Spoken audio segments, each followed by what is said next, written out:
Je revenais de chez le notaire, heureuse et prête à annoncer à mon mari et à ma belle-mère que ma grand-mère m'avait légué 3 appartements et une petite maison de vacances. Mais en arrivant à la porte, je les ai entendus parler. Et ce qu'ils ont dit m'a complètement glacé. J'étais sur le chemin du retour du bureau du notaire, plutôt contente à l'idée d'annoncer à mon mari et à ma belle-mère que ma grand-mère m'avait laissé 3 appartements et un chalet. Mais dès que j'ai franchi la porte, j'ai entendu les voix de ma belle-mère et de mon mari et j'ai décidé d'écouter. Je me suis figé, horrifié par ce que j'entendais. Le téléphone sonna juste au moment où Kecha ait terminé la dernière maquette pour un client. C'était un numéro inconnu. Elle fronça les sourcils, mais répondit quand même. Bonjour. Kecha est à l'appareil. Oui, je vous entends. Mon nom est Olivia Jane. Je suis l'assistante de l'avocate Vera Nicole Cointon.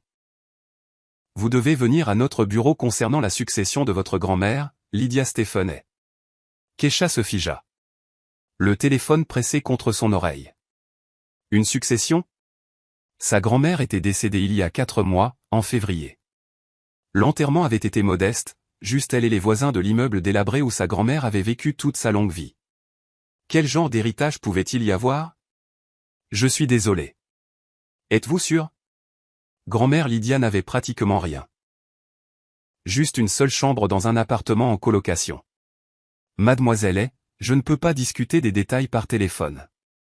Vous devez venir en personne avec votre permis de conduire. Nous sommes ouverts jusqu'à 18 h. Vous pouvez passer aujourd'hui. D'accord. Je serai là dans 1 heure. Kecha raccrocha et regarda dans le vide. Que se passait-il?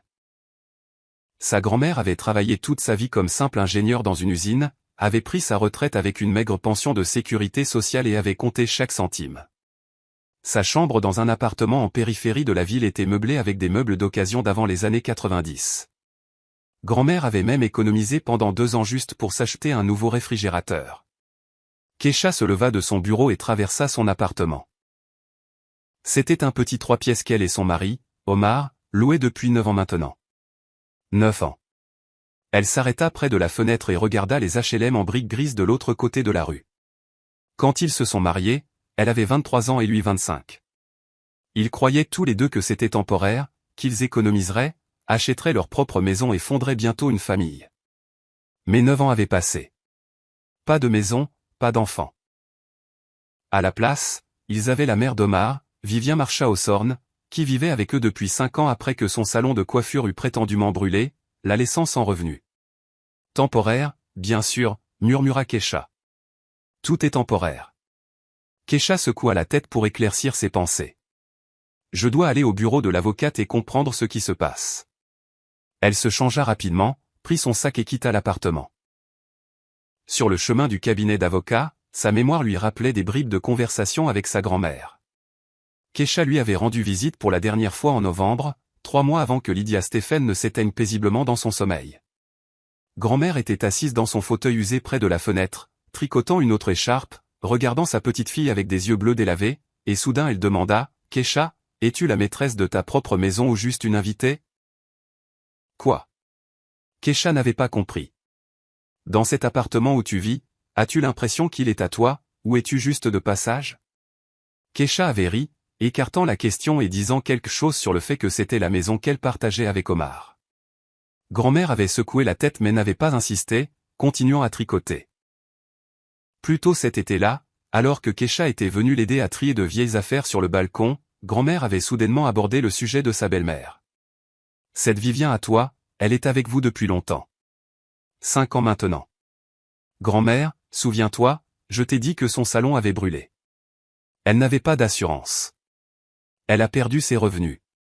Elle a dû emménager avec nous. Et quand déménagera-t-elle? Une fois qu'elle sera remise sur pied. Elle travaille dans un autre salon maintenant, elle économise pour un nouvel endroit. Grand-mère ricana. Elle économise depuis 5 ans, et elle économisera encore 5 ans. Les gens comme ça n'économisent jamais, Kecha. Ils trouveront toujours une raison de rester. Grand-mère, qu'est-ce que tu dis? C'est la mère d'Omar. C'est pour ça que je le dis. Kecha n'avait pas compris à l'époque. Elle s'était même sentie blessée, pensant que sa grand-mère devenait juste vieille et grincheuse. Mais maintenant, assise dans le bus de la ville et regardant par la fenêtre, elle se souvenait du ton triste avec lequel Lydia Stephen avait prononcé ces mots. Il n'y avait aucune méchanceté, seulement de la peine. Le cabinet Covington Lowenstedt était situé dans une haute tour de bureau du centre-ville. Keisha prit l'ascenseur jusqu'au 3e étage et trouva la bonne porte. La plaque indiquait « VN Cointon, avocate ». L'assistante, Olivia Jane, une femme d'une 50aine d'années vêtue d'un tailleur impeccable, l'accueillit chaleureusement et la conduisit dans le bureau. Vera Nicole Cointon était une grande femme aux cheveux grisonnants avec des yeux bruns intelligents. Elle serra la main de Keisha et l'invita à s'asseoir. « Keisha, je comprends que cela puisse être une surprise. Votre grand-mère, Lydia Stephen, a rédigé un testament il y a 2 ans. Selon ses dernières volontés, tous ses biens vous reviennent. La chambre dans l'appartement en colocation. Vous voulez dire juste ça ?» Vera Nicole sourit. « Pas seulement ça. Veuillez jeter un œil à ces documents. » Elle ouvrit un dossier et commença à poser un document après l'autre sur le bureau. Keisha regarda les tampons, les signatures et les chiffres, incapable de croire ce qu'elle voyait. Un certificat de propriété, un T2 dans le quartier nord, 42 mètres carrés. Un autre certificat, un T2 dans le centre-ville, 38 mètres carrés. Le 3e, un T2 dans le quartier ouest, 35 mètres carrés. Et enfin, un terrain avec un chalet à 80 km de la ville sur un terrain d'un quart d'acre. C'est une sorte d'erreur, Alta Keisha. Grand-mère n'avait pas ce genre d'argent. Elle a compté chaque centime toute sa vie. C'est exactement pour cela qu'elle a pu acquérir ses biens, répondit doucement Vera Nicole. Lydia Stephen a commencé à acheter de l'immobilier il y a 30 ans, dans les années 90, lorsque les prix étaient bas. Elle a acheté le premier appartement avec les économies qu'elle avait accumulées depuis sa jeunesse. Elle l'a ensuite loué, a économisé les revenus et, quelques années plus tard, a acheté le 2e, puis le 3e. Elle a acheté le terrain du chalet plus récemment, il y a 8 ans. Mais pourquoi n'ai-je jamais rien su de tout ça? Elle voulait que vous ne le découvriez qu'après son décès. Elle disait que ce serait mieux pour vous ainsi, que cela vous permettrait de faire le bon choix. Keisha resta silencieuse, traitant l'information. 3 appartements, un chalet. Sa grand-mère avait vécu dans un appartement en colocation, économisé sur la nourriture et rapiécé de vieux vêtements. Pourtant, elle possédait 3 appartements. Tous les appartements étaient loués, n'est-ce pas? Oui. Les revenus allaient sur un compte, qui vous revient également. Il contient actuellement environ 85 000 $. Les derniers locataires ont déménagé en janvier, peu après le décès de Lydia Stephen. Les propriétés sont maintenant vacantes. 85 000 $. Keisha s'agrippa au bord de la table. Elle se sentait étourdie. « Voulez-vous de l'eau » demanda l'avocate, inquiète. « Non, non, ça va. C'est juste un choc trop important. » Vera Nicole hocha la tête avec compréhension. Lydia Stephen était une femme extraordinaire, déterminée et prévoyante. Elle est venue me voir il y a 2 ans lorsqu'elle a rédigé le testament et a tout expliqué en détail. Elle a dit que sa petite-fille avait besoin d'une base pour que personne ne puisse jamais briser son esprit. Une base, répéta Keisha. Oui, et elle m'a aussi demandé de vous donner ceci. L'avocate sortit une enveloppe scellée de son tiroir. Dessus, d'une écriture tremblante, était écrit « Pour Keisha ». À ouvrir après la finalisation des documents. Keisha prit l'enveloppe. Le papier était épais et légèrement jauni. Ses mains tremblaient. Vous pouvez la lire maintenant ou à la maison, comme vous préférez, dit Vera Nicole. Je vais préparer le certificat d'hérédité. Il y aura des frais de formalité à payer, mais tout le reste est déjà prêt. Keisha hocha la tête. Ses doigts déchirèrent l'enveloppe. À l'intérieur se trouvaient plusieurs pages manuscrites, l'écriture familière de sa grand-mère. Ma très chère Keisha, si tu lis ceci, je ne suis plus avec toi. Ne pleure pas, ma chérie. J'ai vécu une longue vie et je pars paisiblement, sachant que j'ai fait tout ce que j'ai pu pour toi. Tu es probablement sous le choc maintenant de ce que tu as appris. 3 appartements, un chalet, de l'argent à la banque. Tu te demandes pourquoi j'ai gardé ça secret, pourquoi j'ai vécu si modestement si j'avais tout ça. Je vais te répondre. Je ne voulais pas que quiconque le sache trop tôt. Les gens changent quand ils sentent l'argent, même les plus proches. Keisha, je t'ai observé toutes ces années. Je t'ai vu te marier, rayonnante de bonheur. J'ai vu comment tu t'es lentement éteinte, devenant plus silencieuse, moins visible. Tu te souviens il y a 3 ans quand on t'a offert le poste de directrice de création dans cette grande entreprise. Excellent salaire, évolution de carrière. Tu as refusé. Tu as dit que Vivien était malade et que tu devais rester à la maison pour l'aider. 1 mois plus tard, j'ai vu par hasard une annonce dans le journal. Ta belle-mère ouvrait un 2e salon de coiffure. Quelle maladie, Keisha? Tu te souviens quand tu as arrêté de voir tes amis? Tu as dit qu'Omar n'aimait pas que tu rentres tard, mais lui-même sortait tous les vendredis soirs au club de billard jusqu'à minuit. Tu te souviens que tu voulais suivre ses cours de perfectionnement à New York. Vivien a piqué une crise, disant que tu abandonnais ta famille. Tu es resté. J'ai tout vu. Je suis restée silencieuse parce que je savais que si je disais quoi que ce soit, tu ne me croirais pas. Tu défendrais ton mari et ta belle-mère. Tu dirais que j'étais vieille et que je ne comprenais rien. Mais maintenant, tu as quelque chose qui te donne le choix. Les 3 appartements, le chalet, l'argent. Ce n'est pas seulement de l'immobilier, Keisha? C'est ta liberté. Si tu aimes Omar, si tu es heureuse dans ce mariage, alors reste. Vis comme avant. Mais maintenant, tu vivras par ton propre choix, pas parce que tu n'as nulle part où aller. Et si tu réalises que tu mérites mieux, tu auras un endroit où aller. Tu auras un toit sur la tête, même plusieurs toits. Et encore une chose, ma chérie, une chose très importante. Après que tu auras appris l'existence de l'héritage, les gens autour de toi pourraient changer. Il pourrait y avoir des conversations étranges, des demandes ou des propositions.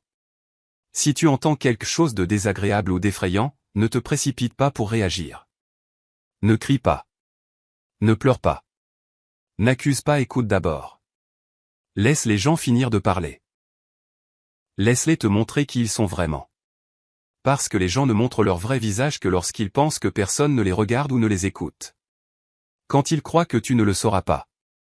Je crois en toi, Keisha. Tu es forte, intelligente et digne. Tu as juste oublié ça en cours de route. Il est temps de te souvenir. Vis, ma petite fille. Vis pour toi-même.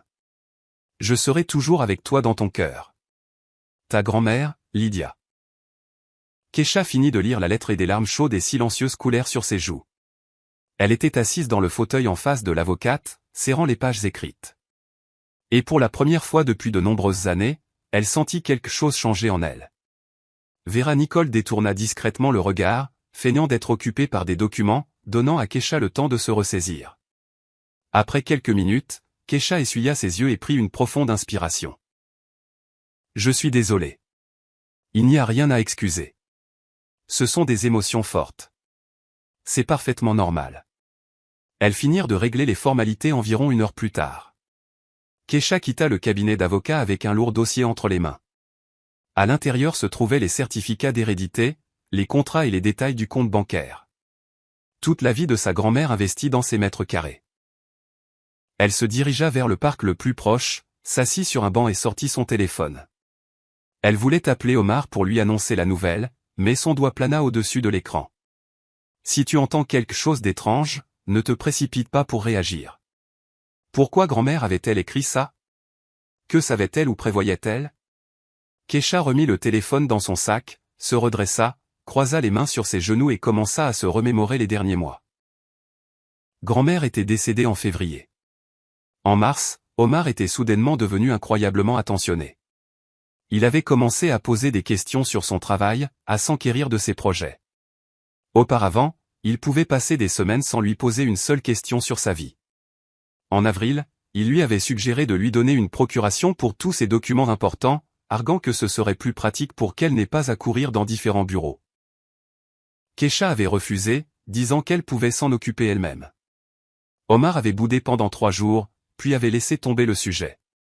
En mai, Vivien avait soudainement commencé à poser des questions sur sa grand-mère, se demandant si elle avait laissé des objets de valeur, des documents ou des économies. Keisha avait répondu qu'il n'y avait rien, juste la chambre dans l'appartement en colocation, qui avait déjà été vidée. Sa belle-mère lui avait lancé un regard étrange et plissé, mais n'avait rien dit. Une coïncidence? Keisha se leva du banc. La décision lui vint clairement et froidement. Elle ne parlerait à personne de l'héritage pour l'instant. Pas avant d'avoir compris ce qui se passait. Grand-mère était une femme intelligente. Si elle avait donné un avertissement, il y avait une raison. Elle rentra à la maison à l'heure habituelle, vers 19 heures. Omar et sa mère étaient dans la cuisine en train de dîner. Vivien cuisinait, comme elle insistait toujours pour le faire, prétendant que Kesha ne savait pas cuisiner correctement. « Où étais-tu » demanda Omar sans lever les yeux de son assiette. « En déplacement pour des affaires, je m'occupais de documents. »« Quels documents ?»« Des trucs de travail. Un nouveau contrat client. » Omar hocha la tête, perdant tout intérêt. Vivien lança un regard scrutateur à Kesha, mais resta également silencieuse. Kesha alla dans la chambre, ferma la porte, s'assit sur le lit, sortit le dossier de son sac et fixa le certificat de propriété. 3 appartements, un chalet, 85 000 $ à la banque. Elle avait le choix. Pour la première fois en 9 ans de mariage, un vrai choix. Elle cacha le dossier dans le tiroir le plus éloigné de la commode, sous une pile de vieux pulls. Demain, elle trouverait un endroit plus sûr. Pour l'instant, ça pouvait rester là.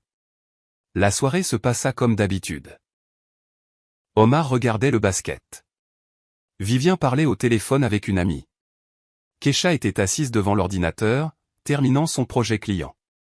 Ils se couchèrent à 23 heures. Omar l'enlaça par habitude, enfouissant son visage dans son cou. Kesha resta éveillée, fixant l'obscurité, pensant à sa grand-mère, à la lettre et aux mots qui martelaient maintenant sa tête comme une cloche. Les gens ne montrent leur vrai visage que lorsqu'ils pensent que personne ne les regarde. Elle se tourna sur le côté et ferma les yeux. Demain serait un nouveau jour. Voyons ce qu'il apportera. Le vendredi matin commença normalement. Omar partit travailler à 8 heures et Vivien à 9 heures. Kesha se retrouva seule à la maison. Elle travaillait à distance, avec un emploi du temps flexible. Elle s'assit à son ordinateur, ouvrit ses emails, écrivit à un client que le projet était prêt et envoya les fichiers. Puis elle commença une nouvelle tâche, mais ne pouvait pas se concentrer. Ses pensées revenaient sans cesse à la veille, à la lettre de grand-mère, à l'héritage. À 11 heures, Kesha se leva de son bureau et traversa l'appartement. Elle jeta un coup d'œil dans la chambre de Vivien. Le lit était fait au carré. Sur la table de chevet, une pile de magazines de beauté glacés. Au mur, des photos d'Omar à différents âges. Pas une seule photo d'elle et d'Omar ensemble, comme si la belle-fille n'existait pas. Elle sortit, ferma la porte, se dirigea vers la cuisine, se versa un verre d'eau et s'assit à la table en regardant par la fenêtre. Elle devait aller voir les appartements, les 3 qui lui appartenaient maintenant, pour vérifier leur état. Peut-être que demain elle irait à l'un d'eux, celui du quartier nord. Mais à ce moment, la porte d'entrée claqua. Kesha sursauta et se retourna. Qui était-ce? Omar était au travail jusqu'à 18 heures, et Vivien au salon jusqu'à 19 heures.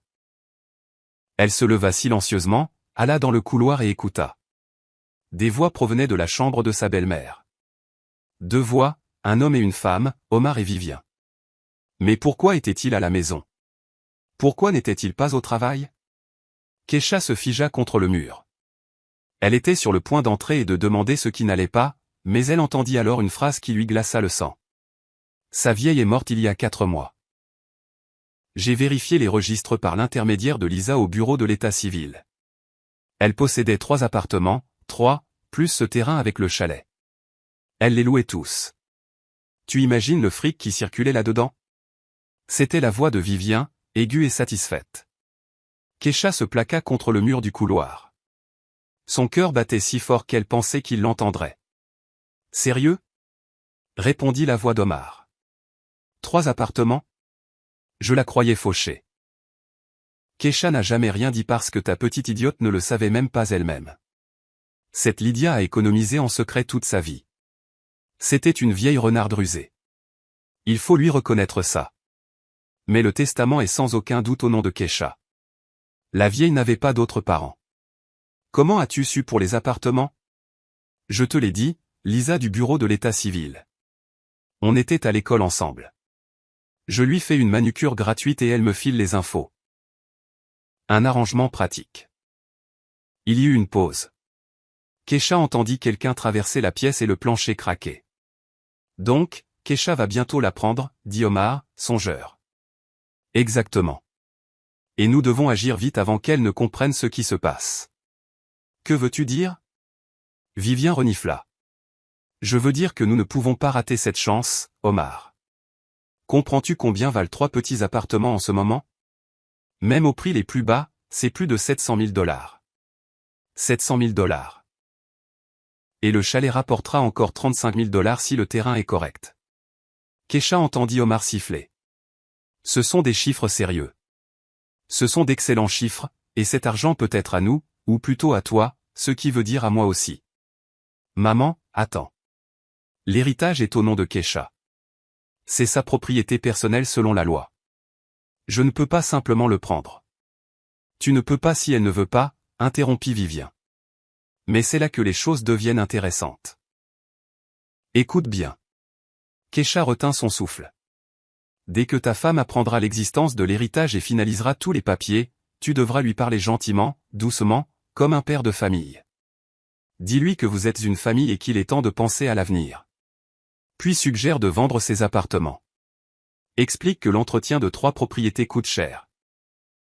Les impôts, les factures de services publics, les réparations, mais si vous les vendez, vous pouvez investir l'argent dans une entreprise.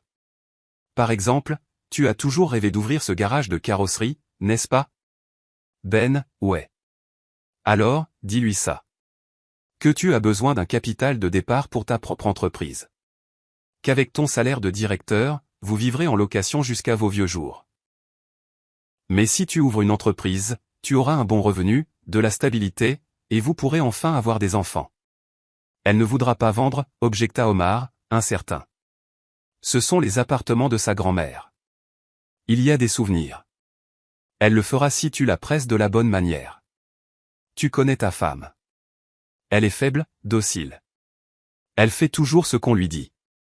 Tu dois juste présenter les choses de la bonne façon. Kesha se tenait dans le couloir, sentant un froid se répandre en elle. Faible, docile. C'est ce que sa belle-mère pensait d'elle. Et le plus effrayant, c'est qu'Omar ne la contredisait pas, mais si elle refuse quand même, demanda-t-il. Alors, insiste sur l'angle des enfants. Kesha veut un bébé. Je le sais. Vous en discutez depuis des années. Dis-lui que vous ne pouvez pas avoir d'enfant dans une location. Vous avez besoin de votre propre logement. Laisse-la vendre au moins un appartement. Utilisez cet argent pour acheter un T4 ou un T5 plus grand. Naturellement, tu le mettras à ton nom. À mon nom, répéta Omar. Bien sûr, tu es le mari, le chef de famille.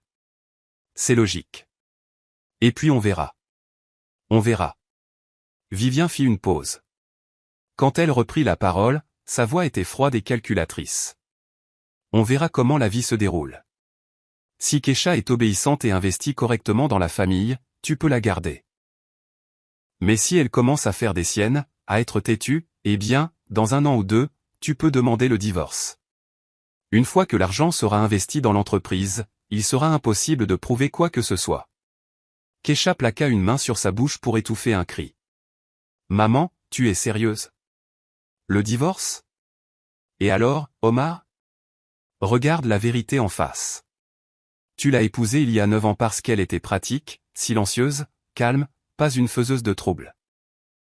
Mais elle n'a rien de spécial. Pas dynamique, inintéressante. Et à quoi sert-elle? Elle travaille à distance.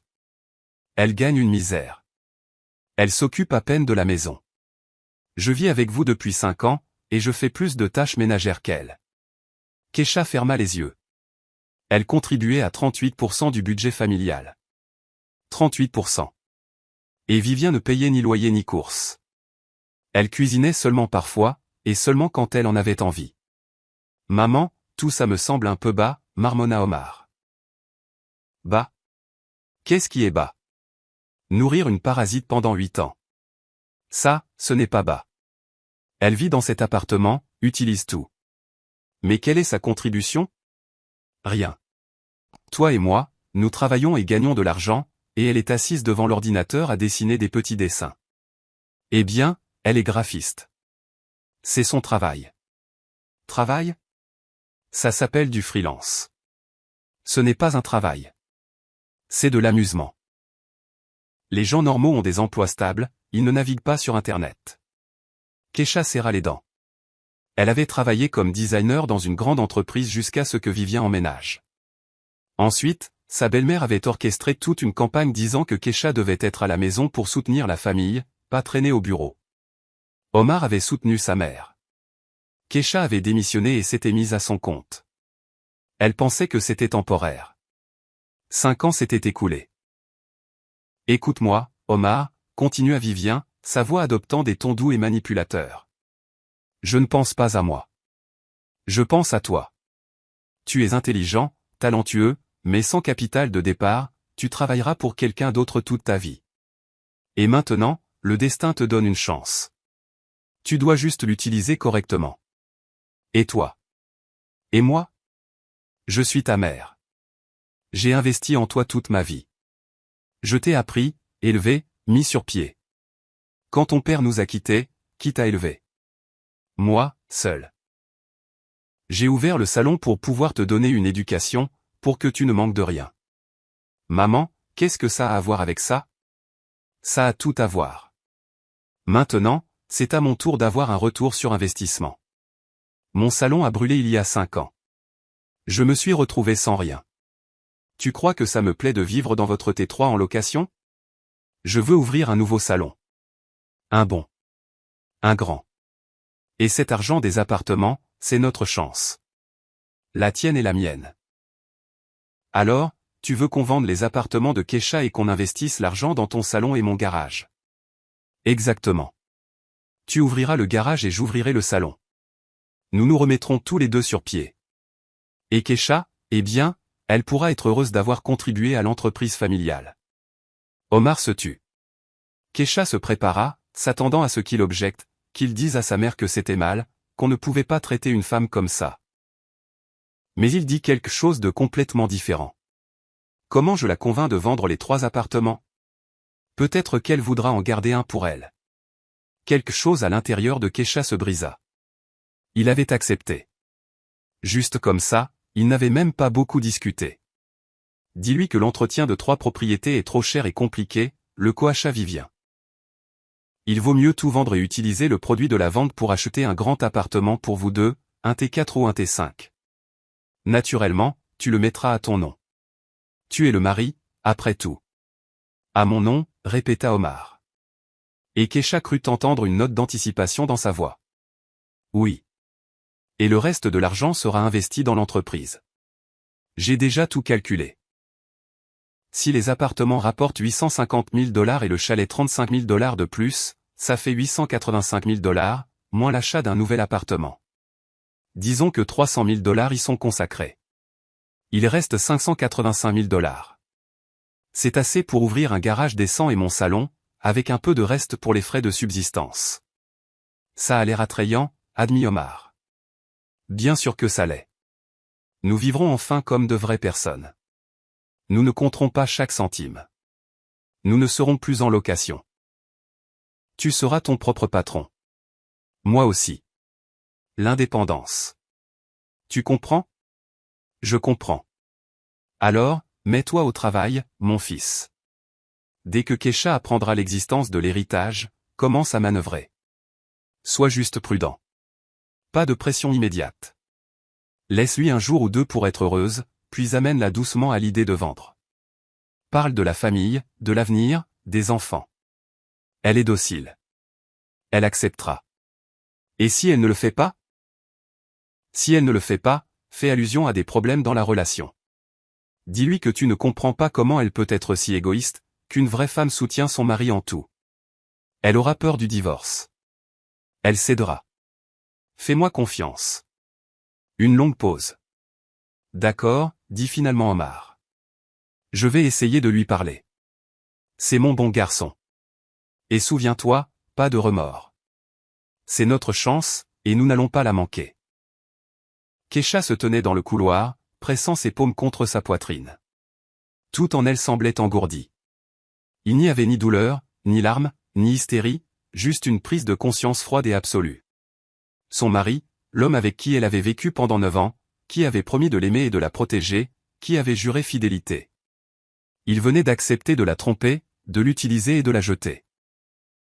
Et sa belle-mère, qui avait vécu dans leur appartement pendant 5 ans, mangeait leur nourriture et bénéficiait de leurs soins, la traitait de parasite. Keisha se retourna, entra silencieusement dans la chambre, attrapa son sac et son téléphone, et quitta l'appartement aussi silencieusement qu'un fantôme. Sur le palier, elle s'arrêta, s'adossa au muret, les mains tremblantes, trouva le numéro du cabinet d'avocat sur Internet et le composa. Bonjour, cabinet Cointon. Vera Nicole, bonjour, c'est Keisha. Nous avons finalisé la succession hier. Oui, Keisha. Bonjour. Comment puis-je vous aider? Pourriez-vous me recommander un bon avocat en droit de la famille?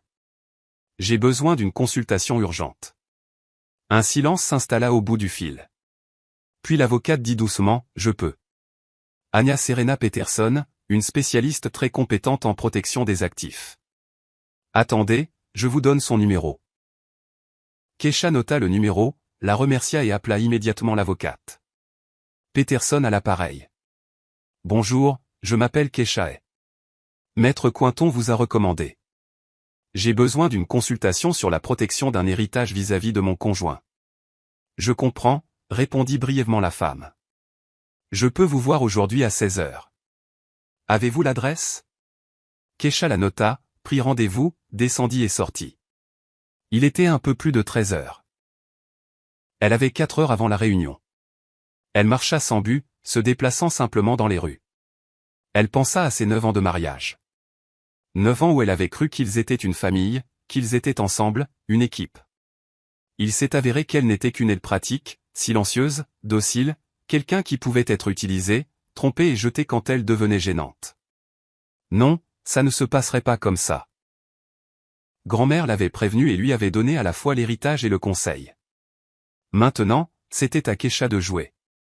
Elle s'arrêta devant la vitrine d'un café et regarda son reflet dans la vitre.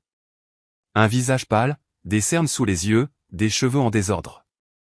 Une femme fatiguée de 32 ans qui s'était perdue quelque part en chemin. Mais à cet instant précis, quelque chose changea. Son regard devint différent, ferme et déterminé. Keisha redressa les épaules, leva le menton, entra dans le café, commanda un café et s'assit près de la fenêtre, regardant les passants. Dans 4 heures, elle rencontrerait l'avocate, apprendrait à protéger ses biens et s'assurerait que personne, ni son mari ni sa belle-mère, ne pourrait y toucher. Et à la maison, elle agirait comme si de rien n'était. Elle écouterait Omar essayer de la persuader. Elle enregistrerait les conversations et rassemblerait les preuves. Et quand le moment viendrait, elle frapperait. Grand-mère avait raison. Les gens montrent leur vrai visage quand ils pensent qu'ils ne sont pas surveillés. Omar et Vivien Ossorne avaient montré leur visage. C'était maintenant au tour de Keisha de montrer le sien. Elle finit son café et se leva. Il lui restait encore 3h30 avant la réunion avec l'avocate. Elle pouvait aller voir l'un des appartements, celui du quartier nord. Keisha quitta le café, héla un taxi et donna l'adresse. Pendant le trajet, elle regardait par la fenêtre et pour la première fois depuis de nombreuses années, elle ne ressentit pas de peur, mais de l'anticipation. Une nouvelle vie commençait, sa vie, et dans cette vie, c'était elle qui prenait les décisions. Le cabinet d'avocats d'Anna Serena Peterson était situé dans un centre d'affaires de grande hauteur, au 9e étage. Keisha prit l'ascenseur, arriva exactement à 16 heures et trouva la bonne porte. La plaque était sobre, sans fioriture, AS. Peterson, droit de la famille et des successions. Anna Serena l'accueillit elle-même, sans secrétaire, une femme d'une 50aine d'années, cheveux courts blonds cendrés, un tailleur beige bien coupé et des yeux gris attentifs derrière des lunettes à monture fine. Sa poignée de main était ferme et confiante. Le bureau était strict, presque minimaliste, un grand bureau, 2 chaises pour les clients et des étagères remplies de livres de droit. Pas de détails inutiles. Keisha s'assit sur une chaise, posant son sac sur ses genoux. Anya Serena s'assit en face d'elle, sortit un bloc-notes et un stylo. Racontez-moi tout. Et Keisha lui raconta tout, l'héritage de sa grand-mère, la lettre et la conversation surprise entre son mari et sa belle-mère. Elle parla calmement, sans émotion, se contentant d'exposer les faits. Anna Serena écoutait, prenant des notes et clarifiant parfois des détails. Lorsque Keisha eut terminé, l'avocate posa son stylo, enleva ses lunettes et se frotta l'arête du nez. C'est une bonne chose que vous soyez venu tout de suite. Examinons l'aspect juridique de la question. Premièrement, et c'est le plus important, les biens acquis par héritage sont votre propriété personnelle et distincte. Conformément à l'article 36 du Code de la famille, votre conjoint n'a aucun droit dessus. Même en cas de divorce, il ne peut prétendre à ses appartements ou au terrain du chalet. Mais lui et sa mère ont dit que si je les vendais volontairement et que j'investissais l'argent dans son entreprise. C'est là que les choses se compliquent. Si vous vendez volontairement les biens immobiliers et transférez l'argent sur le compte de votre conjoint ou l'investissez dans une entreprise enregistrée à son nom, il sera extrêmement difficile de prouver l'origine de ces fonds, surtout si le temps passe et que l'argent se mélange à d'autres revenus. Dans un divorce, le tribunal pourrait potentiellement considérer ces fonds comme des biens matrimoniaux. Kesha hocha la tête. Donc, leur plan était bien pensé. Que dois-je faire? Anna Serena remit ses lunettes et reprit son stylo. Premièrement, ne signez en aucun cas de document sans me consulter. Pas d'acte de donation, pas de consentement à la vente, pas de procuration. Si votre conjoint vous apporte des papiers, dites-lui que vous voulez les étudier et apportez-les-moi immédiatement. Compris? Deuxièmement, ouvrez un compte bancaire séparé dans une autre banque, pas celle que vous partagez avec votre mari. Transférez tous les revenus locatifs des appartements sur ce compte si vous décidez de les louer. Gardez tous les documents de l'héritage et toutes les transactions financières liées à cette propriété séparée. Troisièmement, louez un coffre-fort. Mettez-y des copies de tous les documents de l'héritage. Il est également préférable de ne pas garder les originaux à la maison, peut-être chez vos parents, une amie ou à mon bureau si vous préférez. Kesha se souvint comment sa belle-mère fouillait constamment dans leur chambre. Maintenant, il était clair ce qu'elle cherchait. Je le ferai. Quatrièmement, et c'est très important, rassemblez des preuves. Si votre conjoint ou sa mère vous font pression, vous menacent ou vous manipulent, enregistrez les conversations. Selon la loi, vous avez le droit d'enregistrer les conversations auxquelles vous participez personnellement. Cela pourrait s'avérer utile. Et s'il découvre que j'enregistre? Il ne le saura pas si vous êtes prudente. Chaque smartphone a un enregistreur vocal. Activez-le avant la conversation. Gardez le téléphone dans votre poche ou à proximité. Ensuite, envoyez les fichiers à mon adresse email. Je conserverai des copies. Kesha sortit son téléphone, ouvrit l'application d'enregistrement vocal, l'essaya et vérifia la qualité de l'enregistrement. Le son était clair. J'ai une autre question, dit-elle lentement. Nous vivons dans un appartement en location. Si je décide de partir, j'ai un endroit où aller. J'ai 3 appartements, mais comment le faire de la bonne manière? Anna Serena la regarda attentivement. Envisagez-vous le divorce? J'envisage toutes les options. L'avocate hocha la tête. Sage, bien. Écoutez, si vous décidez de demander le divorce, vous pouvez déposer la requête par mon intermédiaire. Je préparerai tous les documents et les soumettrai en votre nom. Votre mari ne le saura que lorsqu'il recevra la convocation. Vous n'avez pas de biens acquis en commun. Vous n'avez pas d'enfants. Cela signifie que le divorce pourrait être rapide. 1 mois, 2 mois au maximum, et il ne pourra pas réclamer les appartements. Non, je le répète, l'héritage est votre propriété distincte. Le seul risque est si des fonds matrimoniaux importants ont été investis dans les propriétés pendant le mariage pour des améliorations majeures qui ont considérablement augmenté leur valeur. Mais cela devrait être prouvé et ne concerne que les investissements vraiment importants. Donc, si je fais une rénovation cosmétique sur l'un des appartements pour pouvoir y vivre, ça ne compte pas? Non, ça ne compte pas. L'entretien de routine et les réparations mineures sont considérés comme un entretien normal de la propriété. Kesha prit une profonde inspiration et expira. Un plan commençait à se former dans sa tête. Encore une chose, ajouta Anna Serena. Si vous décidez d'emménager dans l'un des appartements avant le divorce, sachez que votre conjoint pourrait essayer de s'installer avec vous. Selon la loi, les conjoints sont obligés de vivre ensemble. Vous pouvez lui refuser l'accès, mais cela pourrait compliquer la procédure de divorce. Il est préférable de finaliser le divorce d'abord, puis de déménager, ou de déménager discrètement sans le faire savoir et de demander le divorce immédiatement. Compris. Elles parlèrent encore 40 minutes, discutant de tous les détails, nuances et scénarios possibles. Anna Serena donna à Kesha sa carte de visite avec son numéro de téléphone portable. Appelez-moi à tout moment si la situation dégénère et tenez-moi informé. Envoyez-moi les enregistrements de toutes les conversations à mon adresse email. J'ai écrit l'adresse au dos de la carte. Kecha la remercia, paya la consultation et quitta le bureau avec l'esprit clair et un plan d'action défini. Son premier arrêt fut une agence bancaire qu'elle n'avait jamais utilisée auparavant. Elle ouvrit un compte d'épargne personnel à son nom et demanda qu'une carte bancaire soit livrée à l'adresse d'un des appartements de sa grand-mère, celui du quartier nord. Ensuite, elle loua un coffre-fort dans la même banque et y plaça des copies de tous les documents de l'héritage, qu'elle avait préparés à l'avance dans un centre de reprographie. Elle décida de garder les originaux avec elle pour l'instant, mais pas à la maison. Elle les apporterait demain à son amie Maria, qu'elle connaissait depuis l'université. Il était déjà 19h lorsque Kecha rentra chez elle. Omar était assis dans la cuisine, regardant son téléphone. Vivien n'était pas là. Elle était probablement encore au salon. « Où étais-tu » demanda-t-il, sans lever les yeux de l'écran. « J'ai rencontré un client. Nous avons discuté d'un nouveau projet. » Oh. Il ne demanda même pas de détails. Kecha était autrefois blessée par une telle indifférence. Maintenant, elle ne ressentait qu'un soulagement froid. Moins de questions, moins de mensonges. Elle alla dans la chambre, se changea, alluma son ordinateur et fit semblant de travailler. En réalité, elle dressait une liste des choses qu'elle devait progressivement retirer de l'appartement. Documents, photographies, bijoux de sa grand-mère, ses livres préférés et ses vêtements. Rien de gros, rien de visible, un peu chaque jour. Vivien rentra vers 21h. Kecha l'entendit parler avec Omar dans la cuisine. Leur voix était étouffée, mais leur ton était reconnaissable.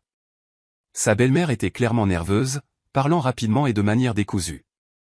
Omar répondait brièvement, essayant de la calmer. Kecha se leva, se dirigea vers la porte et écouta, mais elle ne put distinguer les mots. Il parlait trop doucement. Peu importe. Bientôt, il commencerait à agir ouvertement, et alors elle enregistrerait tout. Les jours suivants furent consacrés à une préparation minutieuse. Kecha se rendit à l'appartement du quartier nord et l'inspecta. C'était un petit 2 pièces au 5e étage d'un modeste immeuble en briques. L'état était acceptable. Les locataires de grand-mère avaient été soignés. Il ne fallait qu'un rafraîchissement cosmétique, quelques raccords de papier peint, repeindre les murs et remplacer quelques prises électriques. Elle trouva un entrepreneur et organisa la rénovation. Les ouvriers promirent de finir en 2 semaines. Elle les paya en utilisant les 85 000 $ du compte de sa grand-mère. En même temps, elle commença à déménager ses affaires de l'appartement en location. Elle les emballa dans de grands sacs, disant à Omar et Vivien qu'elle les emmenait au pressing ou les prêtait à une amie. Ils ne remarquèrent même pas. Elle emporta les affaires à l'appartement du quartier nord et les rangea dans le placard. Une semaine passa. Kecha continua d'agir normalement. Elle travaillait sur son ordinateur, préparait les dîners et regardait la télévision avec Omar le soir. Elle ne mentionna jamais l'héritage. Elle voyait à quel point Omar et sa mère étaient nerveux, comment ils échangeaient des regards significatifs, et comment Vivien restait de plus en plus tard après le travail, puis chuchotait avec son fils dans la cuisine pendant des heures. Le 8e jour, sa belle-mère n'en put plus. Le soir, alors qu'ils étaient tous les 3 assis dans la cuisine pour dîner, elle posa soudain sa fourchette et regarda Kecha. « Kecha, ta grand-mère, t'a-t-elle laissé quelque chose, tu sais, après son décès ?» Kecha leva lentement les yeux de son assiette et regarda sa belle-mère, calme et sans émotion. « Je ne sais pas. Personne n'a appelé. » Étrange, traîna Vivien. D'habitude, les parents sont appelés au bureau de l'avocat s'il y a un testament. Peut-être qu'ils appelleront un jour. C'est calme pour l'instant. Mais ça fait 4 mois. Et alors ? Peut-être qu'il y a des retards administratifs. Je ne suis pas avocate. Je ne sais pas comment ça fonctionne. Omar se joignit à la conversation. Tu pourrais appeler toi-même le cabinet d'avocats. Te renseigner. Peut-être qu'il y a quelque chose. Pourquoi ? S'ils ont besoin de moi, ils me trouveront et m'appelleront. Écoute, Omar, je n'ai vraiment pas envie de penser à ça en ce moment. Grand-mère vient de décéder. C'est dur pour moi. Changeons de sujet. Elle baissa les yeux sur son assiette et continua de manger. Vivien et Omar échangèrent un regard rapide. Kecha le vit du coin de l'œil et réprima à peine un sourire. Ils étaient confus. Leur source au bureau de l'état civil leur avait assuré qu'il y avait un testament, mais Kesha restait silencieuse. Soit elle ne savait vraiment pas, soit elle cachait quelque chose, et il ne parvenait pas à comprendre ce qui se passait. Après le dîner, Kesha les entendit à nouveau chuchoter dans la chambre de Vivien. Cette fois, elle s'approcha prudemment de la porte, alluma l'enregistreur vocal de son téléphone et colla son oreille à la fente. Peut-être que Lisa s'est trompée. C'était la voix d'Omar. Elle ne s'est pas trompée. J'ai vu l'imprimer moi-même. Il était clairement indiqué, 3 biens immobiliers au nom de Lydia Stéphanet, testament établi au profit de Kesha Vonnet. Alors pourquoi se tait-elle? Ne sait-elle vraiment rien? Ou se méfie-t-elle de quelque chose? Se méfier de quoi? Je ne sais pas. A-t-elle compris notre manège d'une manière ou d'une autre? Comment? On parlait doucement ce jour-là. Elle était au travail. Tu en es sûr? Je crois que oui. Oui, j'ai vérifié. Elle n'était pas à la maison. Bon, on s'en tient au plan.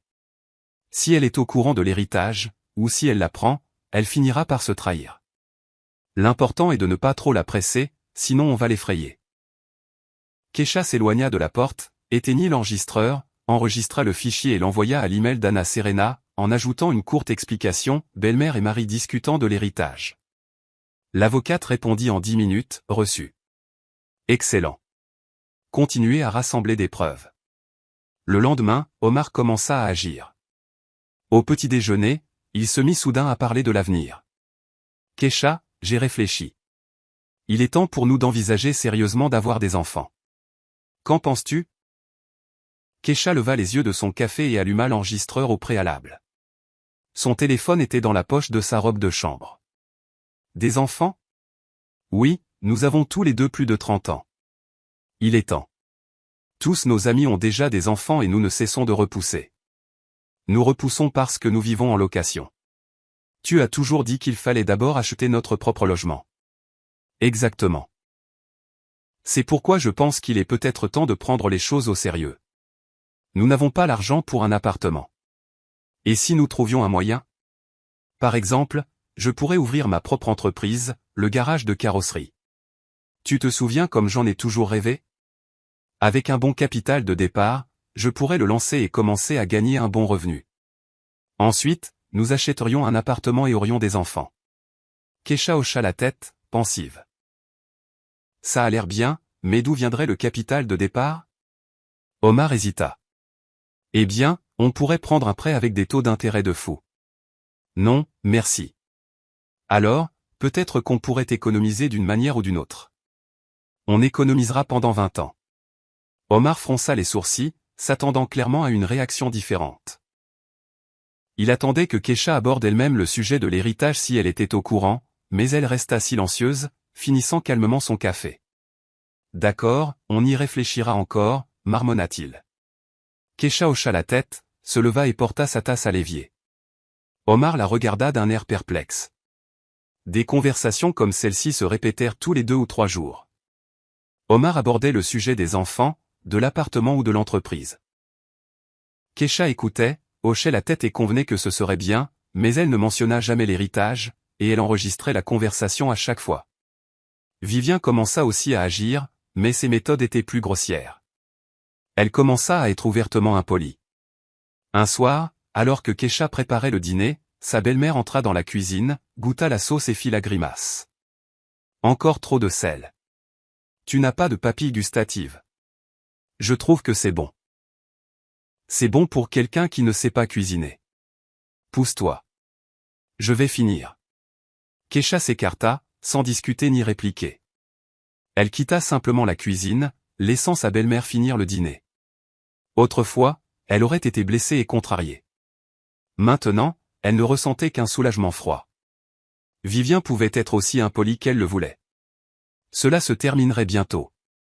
Quelques jours plus tard, Vivien entra dans la chambre que Kesha partageait avec Omar sans frapper. Kesha était assise à son ordinateur, en train de travailler. « Kesha, j'ai besoin de te parler. » « Je t'écoute. »« Tu sais, mon ami m'a proposé une chambre dans son appartement. C'est moins cher qu'ici. Je me disais que je devrais peut-être déménager. » Kesha se retourna et regarda sa belle-mère. Elle se tenait dans l'embrasure de la porte, les bras croisés sur sa poitrine avec une expression de défi. Comme tu veux, Vivien, c'est ta décision. Eh bien, je viens de réaliser que toi et Omar êtes à l'étroit et que je vous dérange ici. Tu ne nous déranges pas, si, je vous dérange. Et en plus, vous êtes mariés depuis 9 ans. Il est temps que vous ayez votre propre logement. C'est gênant de vivre en location avec la mère de son mari, n'est-ce pas? Kesha resta silencieuse, observant sa belle-mère, attendant la suite. Alors, je me disais que c'était peut-être le moment pour vous de déménager. Louer un appartement plus grand sans moi. Ou mieux encore, acheter quelque chose? Avec quel argent?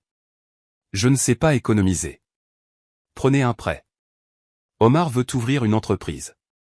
Peut-être qu'il réussira. Ou peut-être que tu as des options. Voilà. La pression commence. Kesha se retourna vers son ordinateur. Vivien, si tu veux déménager, alors déménage. Personne ne te retient. Mais Omar et moi restons ici pour l'instant. Quand nous aurons l'argent pour acheter un logement, nous le ferons. D'ici là, nous louons, et ça nous convient. Maintenant, je dois travailler. Excuse-moi. La belle-mère resta là un instant, puis se retourna brusquement et partit. Kesha entendit la porte de sa chambre claquer. Ce soir-là, elle écouta à nouveau leur conversation. Vivien était furieuse. Elle est stupide ou quoi?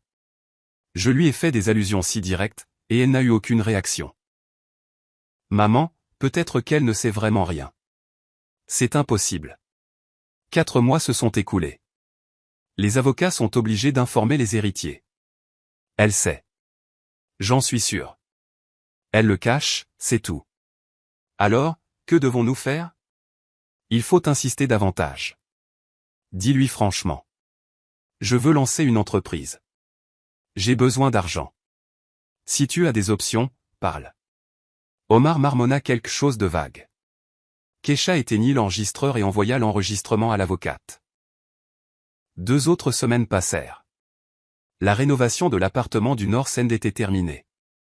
Kesha y alla, accepta les travaux, et l'appartement semblait confortable et frais. Elle apporta du linge de lit, des serviettes et de la vaisselle. Elle acheta les petits articles nécessaires au magasin, shampoing, savon, lessive. Elle remplit le réfrigérateur de provisions. L'appartement était prêt à être habité. Pendant ce temps, sa relation avec sa belle-mère s'était complètement détériorée. Vivien ne cachait plus son hostilité. Elle était impolie à chaque occasion, faisant des remarques désobligeantes et provoquant des conflits. Un matin, Kesha trouva sa tasse préférée, un cadeau de sa grand-mère, cassé dans l'évier, en morceaux. Vivien, sais-tu ce qui est arrivé à ma tasse? Elle est tombée. Je faisais la vaisselle. Elle a glissé. C'est dommage, mais ce n'est qu'une tasse. Achètant une nouvelle. C'était un cadeau de ma grand-mère. Et alors? Les morts n'ont pas besoin de tasses. Kesha s'arrêta à l'entrée de la cuisine et regarda sa belle-mère d'un regard long et froid. Vivien, je vis ici parce que c'est la location de mon mari. Si tu as un problème avec la cohabitation, tu peux déménager toi-même. Personne ne te retient. La belle-mère devint pourpre. Comment oses-tu? Je suis la mère d'Omar. Et est-ce que ça te donne le droit d'être impoli? Je ne suis pas impoli. Je dis la vérité. Tu vis au crochet de mon fils depuis 9 ans, sans rien donner en retour. Je contribue à près de 40% du budget familial. Toi, tu ne contribues à rien. Alors, qui vit au crochet de qui? Vivien ouvrit la bouche, la referma, ne trouva rien à dire, se retourna et sortit de la cuisine en trombe, claquant la porte bruyamment. Kesha se prépara calmement un café dans une nouvelle tasse et s'assit à table. À l'intérieur, tout était calme et froid. Autrefois, après de tels affrontements, elle aurait été contrariée et angoissée. Maintenant, elle ne ressentait que de la satisfaction. Sa belle-mère avait eu sa réponse et avait réalisé que Kesha n'était plus la petite souris silencieuse qu'elle pouvait commander. Ce soir-là, Kesha écouta Vivien se plaindre à Omar. Ta femme a complètement perdu la tête. Elle répond. Elle est impolie. J'ai juste fait une observation honnête et elle m'a agressé. Maman, tu exagères parfois. Alors, tu es de son côté maintenant. Je ne suis du côté de personne. Écoute, Omar, souviens-toi que je suis ta mère. Je t'ai élevé toute ma vie. J'ai tout sacrifié. Et qui est-elle? Une femme qui ne t'a même pas donné d'enfant en 9 ans. Nous n'étions pas prêts. Tu as toujours des excuses. Écoute-moi. Tu dois lui parler fermement. La remettre à sa place. Lui montrer qui est le patron dans cette maison. Sinon, elle te marchera complètement dessus. Omar marmonna quelque chose d'inaudible. Keisha éteignit l'enregistreur et sourit. Sa belle-mère perdait le contrôle. Bien. 3 semaines s'étaient écoulées depuis que Keisha avait reçu l'héritage. Elle avait progressivement déménagé presque tous ses biens de valeur dans l'appartement du North End. Il ne restait que les vêtements et les cosmétiques les plus nécessaires. Elle pouvait faire un sac et partir à tout moment. L'avocate approuva ses actions. Anya Serena écouta tous les enregistrements, étudia la situation et donna le feu vert pour la prochaine étape, la demande de divorce. Vous avez suffisamment de preuves de leurs intentions, dit-elle au téléphone. Des enregistrements d'eux discutant de leurs plans pour vous tromper, des tentatives de manipulation de votre mari et l'hostilité de votre belle-mère. Tout cela créera un tableau complet pour le tribunal si nécessaire. Êtes-vous prête à déposer la requête? Oui. Répondit fermement Keisha. Je le suis. Alors, venez demain. Nous finaliserons les documents. Le lendemain, Keisha se rendit chez l'avocate. Elles rédigèrent la requête en dissolution de mariage et rassemblèrent tous les documents nécessaires. Anya Serena promit de les déposer au tribunal au début de la semaine suivante. Omar recevra la convocation environ une semaine après le dépôt, très probablement le jeudi ou le vendredi, expliqua l'avocate. Vous aurez le temps de vous préparer à sa réaction. Je suis prête. Êtes-vous sûr de ne pas vouloir déménager tout de suite? Vous pourriez le faire avant qu'il ne reçoive la convocation. Moins de conflits de cette façon. Keisha y réfléchit, mais décida de rester. Non, je veux voir comment ils réagissent quand ils l'apprendront. Je veux voir leur visage. Anya Serena hocha la tête avec compréhension. C'est votre droit. Soyez juste prudente. Si vous vous sentez menacée, partez immédiatement et appelez-moi. Keisha rentra chez elle le soir. Omar était assis sur le canapé à regarder la télévision. Vivien n'était pas là. Il la regarda étrangement, la scrutant. Tu as quelque chose de différent. Qu'est-ce qui est différent? Je ne sais pas. Tu es juste différente. Tu étais plus douce avant. Maintenant, tu es si froide. Keisha haussa les épaules. Peut-être que je suis fatigué. J'ai juste beaucoup de travail. Omar continua de la fixer, puis soupira. Keisha, nous devons parler. Sérieusement. Parler de quoi? De notre avenir. Keisha alluma l'enregistreur dans la poche de son jean et s'assit dans le fauteuil en face du canapé. Je t'écoute. Omar s'agita, choisissant ses mots. Écoute, nous sommes mariés depuis 9 ans, et j'ai l'impression que nous sommes coincés au même endroit. Nous louons, joignons à peine les deux bouts, pas d'enfant. Ce n'est pas bien. Et que proposes-tu? Je dois évoluer. Je ne peux pas être représentant commercial toute ma vie. Je veux ouvrir ma propre entreprise, le garage de carrosserie. Je connais le métier. J'ai l'expérience et les contacts. Je suis convaincu que ça marchera, mais j'ai besoin d'un capital de départ. Combien? 5 millions au minimum. 10 millions, c'est mieux pour louer l'espace, acheter l'équipement et couvrir les salaires des employés au début. D'où viendrait ce genre d'argent? Omar la regarda avec attente. Je pensais que tu avais peut-être des idées, des options. Quelles options? Je n'ai pas ce genre d'argent. Et ta grand-mère? T'a-t-elle laissé quelque chose? Voilà, la question directe. Keisha fit une pause, le regardant, puis dit lentement, Omar, je dois réfléchir à notre avenir. Son visage s'éclaira. Il prit clairement cela pour un accord. C'est de ça que je parle. Réfléchissons ensemble, en famille. Si grand-mère t'a laissé quelque chose, c'est notre chance. On pourrait. J'ai dit que je devais réfléchir, l'interrompit Keisha. Donne-moi un peu de temps. Combien de temps? Je ne sais pas. 1 semaine, 2. Omar hocha la tête, satisfait. d'accord, réfléchis-y. Mais ne prends pas trop de temps. Les opportunités ne durent pas éternellement. Kecha se leva, alla dans la chambre, ferma la porte, éteignit l'enregistreur et envoya le fichier à l'avocate avec un commentaire. Le mari demande directement des informations sur l'héritage en essayant de manipuler. La réponse arriva instantanément, excellent. Tenez bon. Tout se déroule comme prévu. Le lendemain, samedi, Vivien organisa ce qu'elle appela un conseil de famille. Le soir, après le dîner, elle fit asseoir solennellement Kecha et Omar à la table de la cuisine et s'assit en face d'eux. Alors, commença-t-elle, attendez, nous devons parler franchement.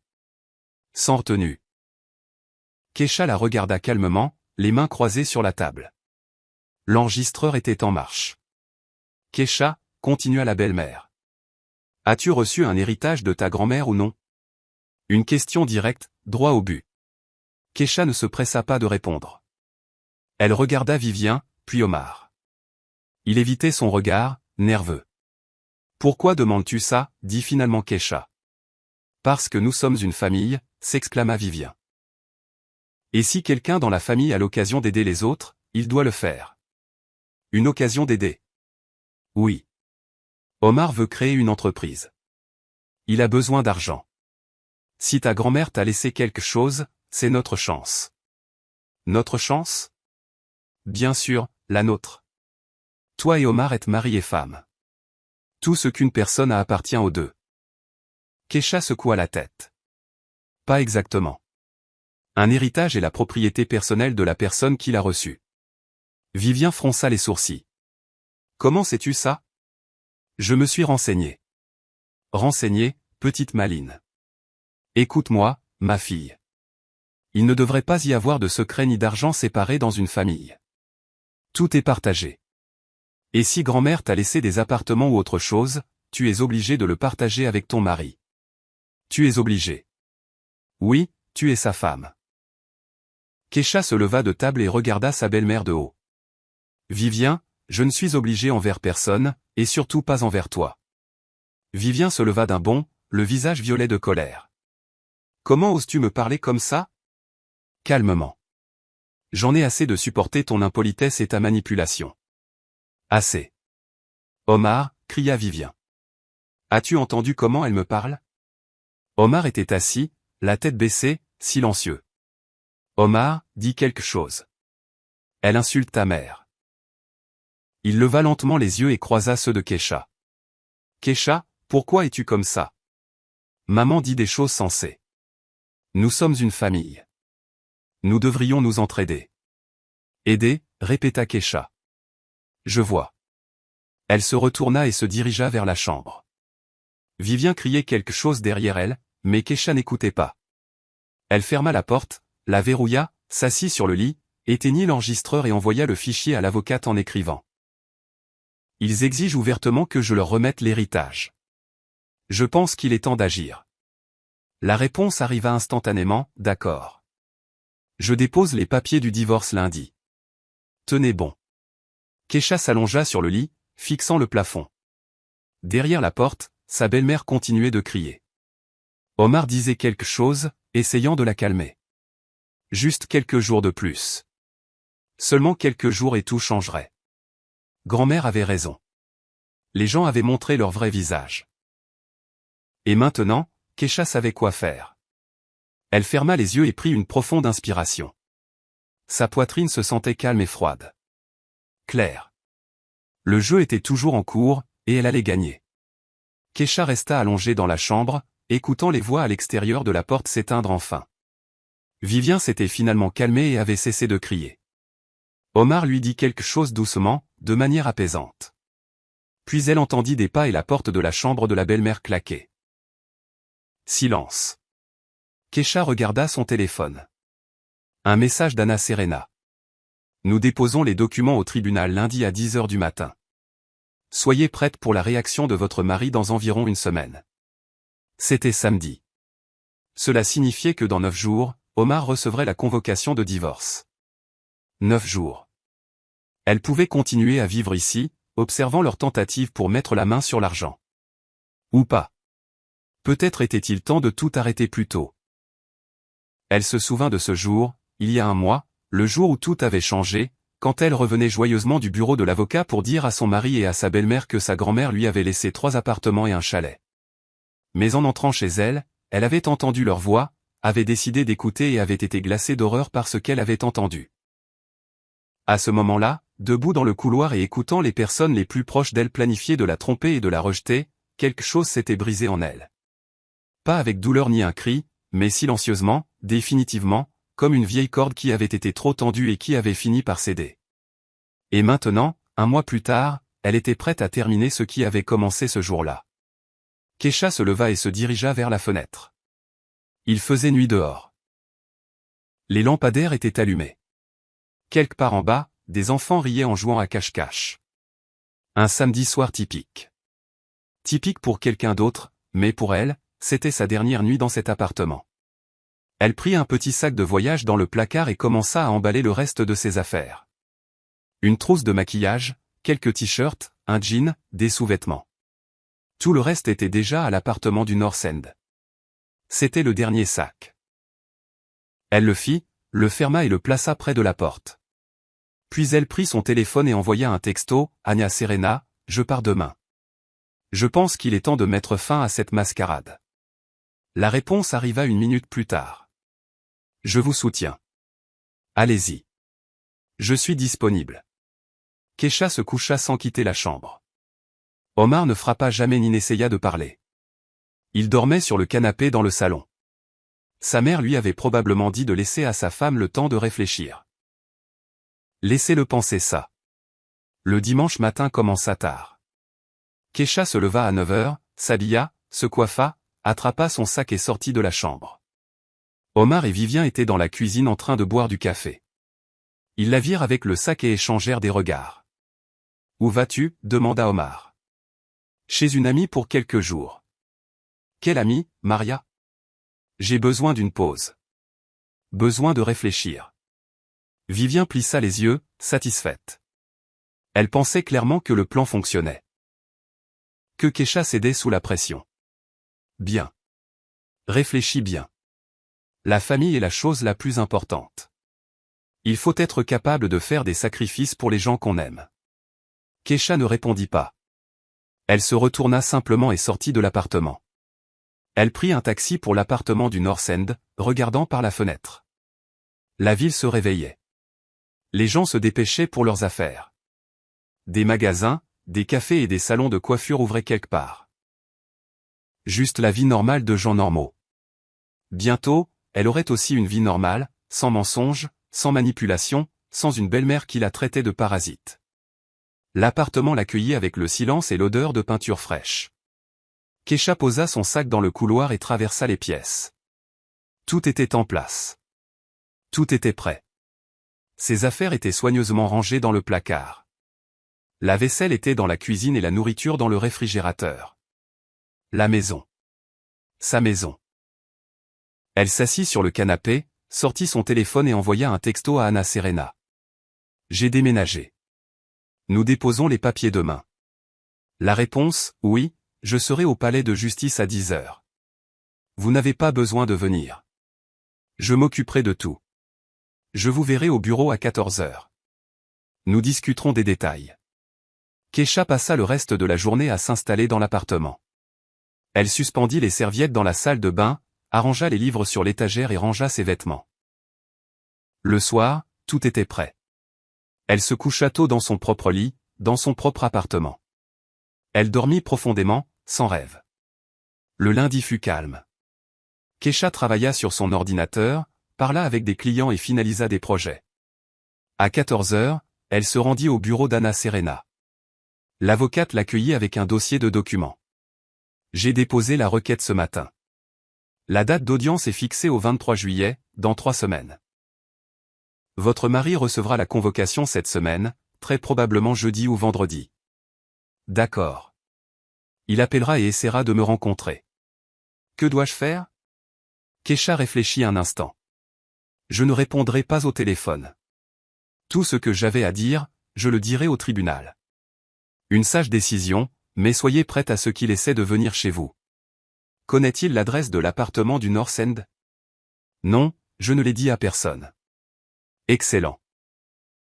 Cela signifie qu'il lui sera difficile de vous trouver. Gardez cependant votre téléphone allumé. Si quelque chose se passe, appelez-moi immédiatement. Elles discutèrent des détails de l'audience à venir, des questions possibles et des arguments. Anna Serena était confiante dans leur succès. Vous n'avez pas de biens acquis en commun, pas d'enfants, pas de dettes communes. Le divorce sera une formalité. La seule chose que votre mari pourrait essayer de faire, c'est de faire traîner la procédure en demandant une réconciliation.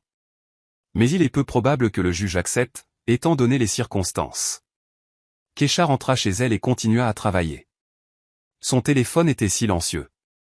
Omar n'avait ni appelé ni envoyé de texto. Il pensait probablement encore qu'elle était chez ses amis en train de réfléchir à leur avenir. 3 jours passèrent. Mercredi, jeudi, silence. Le vendredi, vers 11 heures du matin, son téléphone fut inondé d'appels. Omar, 1, 2, 3, 5, 10 fois. Kesha ne répondit pas. Puis vinrent les textos. Kesha, décroche le téléphone d'urgence. Ça doit être une erreur. J'ai reçu une convocation du tribunal. As-tu demandé le divorce? Réponds-moi. Kesha lut les messages calmement, sans répondre. Elle bloqua le numéro d'Omar. Puis elle bloqua le numéro de Vivien, qui commença aussi à appeler. À 16 heures, Anna Serena appela. Votre mari est venu à mon bureau pour demander des explications. Il criait et menaçait. J'ai dû appeler la sécurité.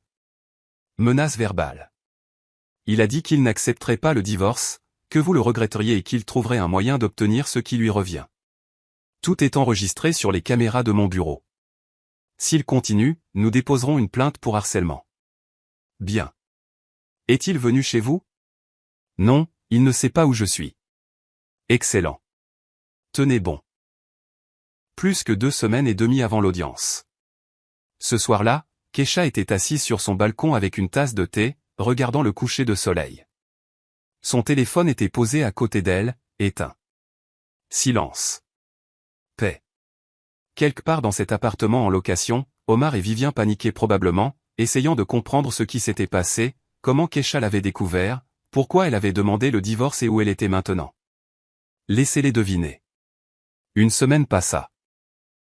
Kesha travaillait, rencontrait des clients et se promenait en ville. Elle vivait la vie normale qu'elle n'avait pas vécue depuis 9 ans. Personne ne contrôlait où elle était, avec qui elle était ou quand elle rentrait à la maison. Personne n'était impoli, ne la pressait ou ne la manipulait. La liberté s'est avérée être silencieuse, pas bruyante, pas éblouissante, juste une certitude tranquille et calme qu'elle s'appartenait. Omar continuait d'essayer de la joindre depuis différents numéros. Kesha bloquait chaque nouveau numéro. Puis il commença à lui envoyer des emails et des messages sur les réseaux sociaux. Elle ne les lisait pas. Elle les supprimait immédiatement. 3 jours avant la date du tribunal, un message d'Anna Serena arriva. Votre conjoint a déposé une contre-requête en réconciliation. Le tribunal l'a rejetée. L'audience se déroulera comme prévu. Kesha se sentit soulagée. Tout serait bientôt terminé. Le 23 juillet était une journée chaude. Kesha se réveilla tôt, vêtue d'un pantalon noir élégant et d'une chemise blanche, attacha ses cheveux en une queue de cheval et se maquilla légèrement. Elle avait l'air calme et confiante. Le tribunal commençait à 11 heures. Elle arriva 20 minutes en avance et rencontra Anna Serena dans le hall. Prête? Oui. Il est déjà là avec sa mère. Ils sont assis dans le couloir à attendre. Je vois. Ne leur parlez pas avant l'audience. S'ils essaient de vous approcher, passez sans vous arrêter. Elles montèrent au 3e étage et parcoururent le couloir. Omar était assis sur un banc, voûté. À côté de lui, Vivien était tendu et en colère. Ils virent Kesha et se levèrent d'un bond. Omar fit un pas vers elle. Kesha, nous devons parler. Kesha passa devant lui, sans le regarder. Anna Serena lui barra le chemin, n'approchez pas ma cliente. Je suis son mari. Vous êtes le défendeur dans une affaire de divorce. Toutes les questions seront abordées dans la salle d'audience. Elles entrèrent dans la salle d'audience. Kesha s'assit à côté de l'avocate, les mains croisées sur ses genoux, respirant régulièrement et calmement. 1 minute plus tard, Omar et sa mère entrèrent et s'assirent de l'autre côté. Omar regarda Kesha d'un air suppliant. Vivien la regarda avec haine. La juge, une femme âgée aux cheveux gris et au visage sévère, entra. Tout le monde se leva, puis s'assit. L'audience commença. La juge lut la requête et demanda à Kesha si elle confirmait son intention de dissoudre le mariage. Oui, je confirme. Les motifs, différents irréconciliables. Le mariage a fondamentalement cessé d'exister. La juge se tourna vers Omar. Le défendeur est-il d'accord pour la dissolution du mariage? Omar se tut. Vivien le poussa du coude.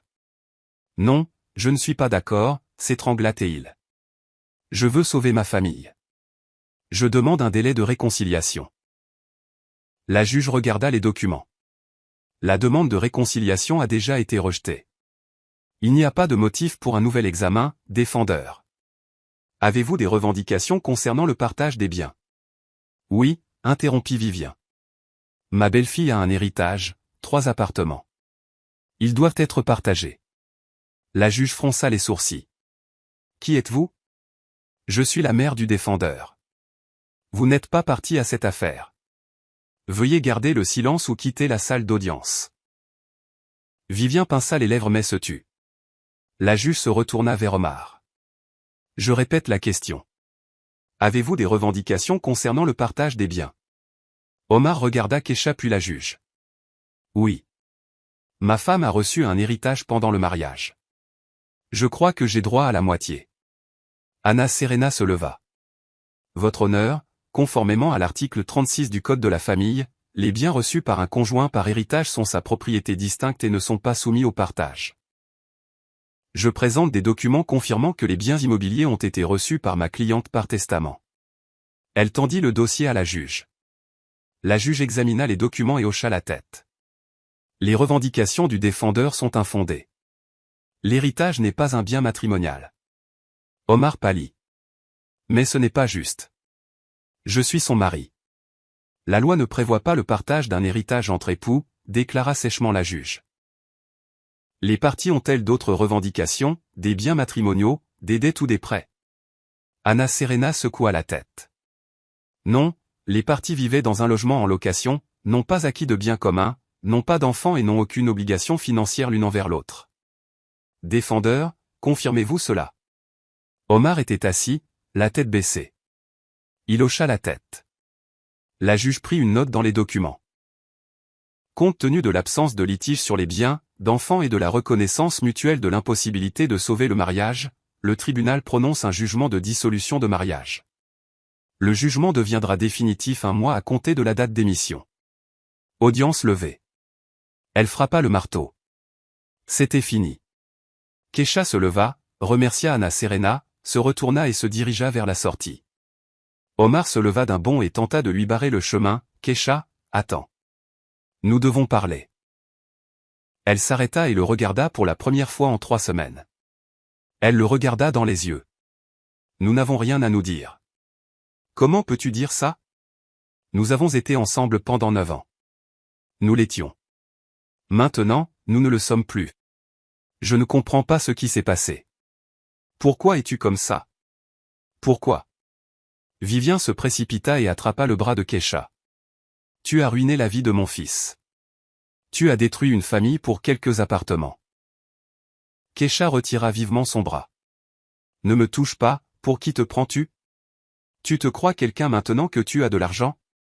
Vivien, écarte-toi. La belle-mère ne recula pas. Elle s'approcha, levant la main, essayant de la gifler. Kesha attrapa son poignet, arrêtant le coup à 1 pouce de son visage, et serra fort. Ça fait mal. Si tu me touches, je dépose une plainte à la police. J'ai des témoins et j'ai des enregistrements de vos conversations où vous planifiez de m'escroquer. Et c'est juste. Vivien retira sa main et recula, les yeux pleins de haine. Quels enregistrements? De quoi parles-tu? Kesha sortit son téléphone, ouvrit le dossier avec les fichiers audio et trouva le tout premier. Elle appuya sur play. La voix de Vivien sortit du haut-parleur. Sa vieille est morte il y a 4 mois. J'ai vérifié les registres par l'intermédiaire de Lisa au bureau de l'état civil. Elle possédait 3 appartements, 3, plus ce terrain avec le chalet. Kesha arrêta la lecture et regarda le visage blanc de sa belle-mère et l'expression déconcertée de son mari. J'ai tout entendu ce jour-là, quand vous pensiez que je n'étais pas à la maison il y a un mois. Vous avez discuté de la façon dont vous alliez me tromper, me forcer à vendre les appartements, investir l'argent dans vos entreprises, puis divorcer de moi une fois l'argent dépensé. Omar ouvrit la bouche, la referma et ne trouva rien à dire. Vivien tenta de sauver la situation. Ce n'est pas ce que tu penses. Nous discutions juste d'options. Des options pour me tromper, des options pour m'exploiter. J'ai entendu chaque mot et je l'ai enregistré. J'ai 23 fichiers audio de vos conversations. Ils ont tous été donnés à mon avocate. Ils peuvent tous être utilisés au tribunal si vous essayez quoi que ce soit d'autre. La belle-mère se tut, réalisant qu'elle avait perdu. Omar s'avança, tendant les mains.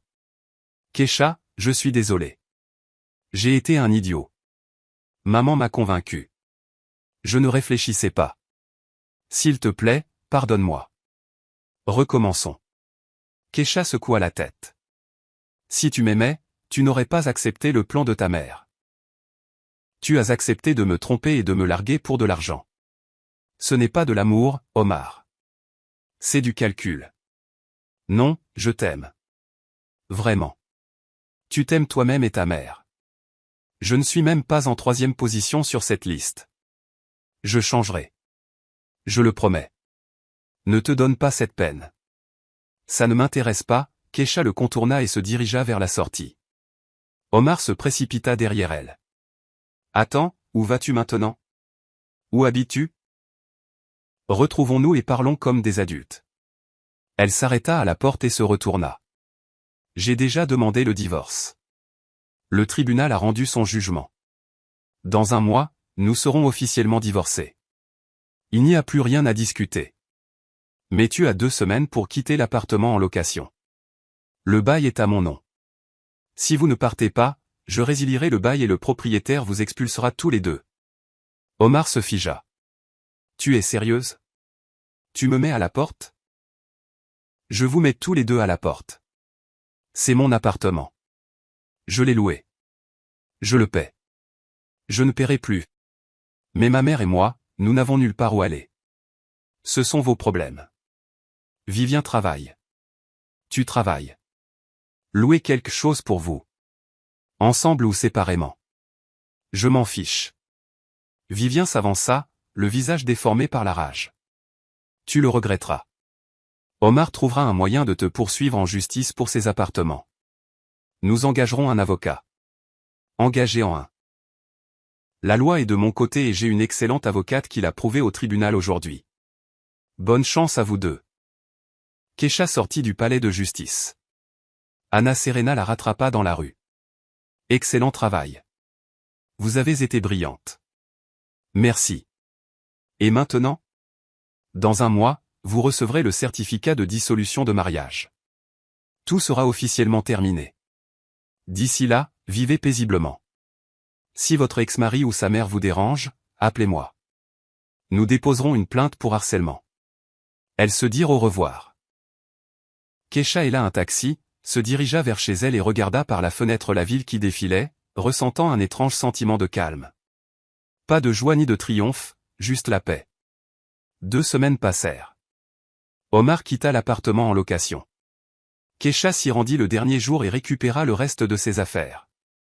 L'appartement était vide, étranger, comme si elle n'y avait jamais vécu. Elle expliqua à la propriétaire qu'elle divorçait et ne louerait plus. La propriétaire fut compréhensive et lui rendit la caution. Kesha se tenait dans le salon vide, regardant les murs nus. 9 ans, elle avait vécu ici. 9 ans, elle avait considéré cet endroit comme sa maison. Mais ce n'était qu'un appartement en location, un refuge temporaire. Sa vraie maison l'attendait dans un autre quartier, dans l'appartement que sa grand-mère lui avait laissé. Elle ferma la porte, remit les clés à la propriétaire et partit, pour ne plus jamais revenir. Un mois plus tard, le certificat de dissolution de mariage arriva.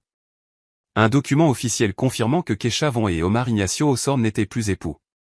Kesha mit le certificat dans le dossier avec les autres documents, le verrouilla dans le coffre-fort et ferma ce chapitre. La vie continua. Elle trouva un emploi dans un grand studio de design graphique, le même qui lui avait offert le poste de directrice de création 3 ans auparavant. Le poste était pris, mais ils l'embauchèrent comme designer principal. Bon salaire, projets intéressants et une équipe agréable. Elle loua 2 des appartements hérités, trouva des locataires respectables et officialisa tout. Les revenus locatifs couvraient toutes ses dépenses, avec un peu de reste. Elle décida de garder le terrain du chalet pour elle. Cet été-là, elle s'y rendit et commença à le ranger. Une petite maison, une cour envahie par la végétation, un vieux belvédère. Grand-mère avait planté elle-même les pommiers, les cerisiers et les groseilliers.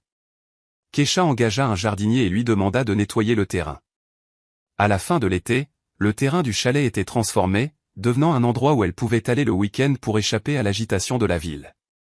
Omar tenta de la contacter plusieurs fois, appelant depuis de nouveaux numéros et envoyant des messages sur les réseaux sociaux. Keisha ne répondit pas. Elle les bloqua. Puis, il cessa d'essayer.